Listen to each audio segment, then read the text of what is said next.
Well, talk a little bit about the training there at Camp Hale and some of the things that you guys went through, and as the Oh, the training. The training was fantastic. Extremely rough. Extremely rough, yeah. The camp was located at 9,300 feet to begin with. Now, did you have any problem coming from a lower elevation? Only a little bit, because I was an athlete at that time, and athletes had very little problem. In about a month, they were in good shape. But it was a young man's outfit, there was no doubt about that. Men over 30 had a tough time adjusting to that altitude, because we trained clear up to 14,000. But it didn't take me long, and I was ready for it. Well, we trained, I came in there, I think in June, or early summer of 1943. And of course, I went to the hospital first. I didn't get back into the Camp Hale until September. They sent me home for a month's recovery after the operation. But then we were out in the forest all the time, up in the mountains, and it wasn't long before the snow came, and that's when the real tough training came, because we carried very heavy packs. Harold might have told you, but about 90 pounds, they estimated. Sometimes well over 100. And we were on snowshoes or skis, skiing with a weight like that on your back. We developed very powerful legs. Yeah, I'll bet. Yeah. Yeah. And when we entered combat, we were probably the most physically fit infantry division in Italy, I'm sure. And all the generals would see that. Even the Germans saw it. Yeah, yeah, yeah. They were anticipating our arrival because they knew about all our training. Wasn't any secret about the 10th Mountain Division. Right.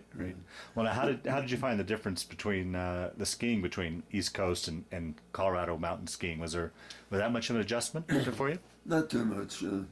Just a matter of getting used to those long skis and very heavy skis. I was mainly a cross-country skier.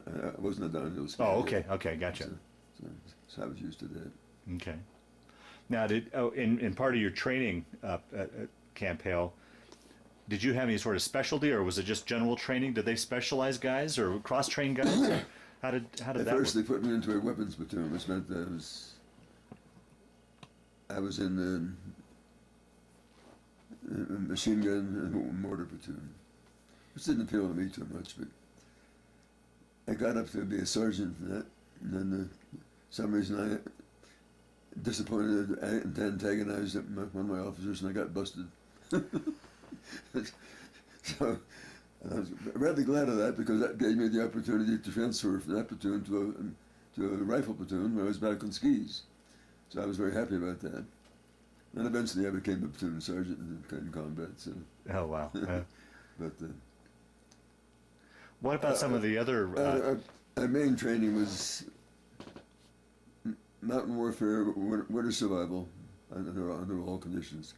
So we were trained in rock climbing and skiing and all aspects of mountaineering. We were true alpine troops. Wow.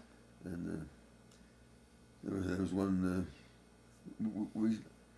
Easter Sunday, 1944, I remember we slept out in the snow at 40 degrees below zero, if you can imagine that. Wow. That was part of a 6 weeks training out in the snow all the time. And then never went back to the barracks. And we were trained to be very tough, no doubt about it. But we never had to use that in combat, because we trained in the Apennines and the Alps. Were very mild compared to the Colorado Rockies. Well, I'm assuming you probably never knew your orders till you got there, but I assumed everybody thought, well, we'll eventually be fighting in the Alps was the ultimate goal. We didn't know what was going to happen. We were very much overtrained. I had the 10th Mountain Division began in 1941. I entered it in 43. And nobody wanted us. General Eisenhower turned us down. At least his staff did. He didn't know about this, I guess. But we learned after the war. Nobody wanted us because of the logistics involved. We had 3,000 mules, and no divisional commander wanted to deal with 3,000 mules and all the logistics involved there. But we were shipped from Camp Hale in the summer of 1944 down to Camp Swift, Texas. We didn't know why at the time. It stunned us all. But we learned after the war they didn't need a military Alpine Division. They want to reconvert us into a flatland division. Oh, geez. And that just destroyed the morale of our guys. We didn't know it at that time, of course. But then in the fall of that year, we got a new commander, General George Hayes, who was a second in command of the 2nd Division in the invasion of Normandy, I guess. And General Marshall wanted him to have a division of his own, so he brought him over here and gave him the 10th Mountain Division. And Hayes immediately saw we were something special, so he officially classified us as the 10th Mountain Division, and at that time it had just been 10th Division Light, something like that. So then he got orders of what to do with us. He didn't tell us, but we shipped us all to Newport News, Virginia, where we were going to ship out. So we saw we were going to Europe at least. Thank heavens, not the South Pacific. Yeah, right. And then as soon as the ship was out to sea, he told us, you're going to be fighting in Italy, you're going to be fighting as mountain troops. General Clark wanted you very badly there, so Now, we were all very happy about that. oh, I'm sure.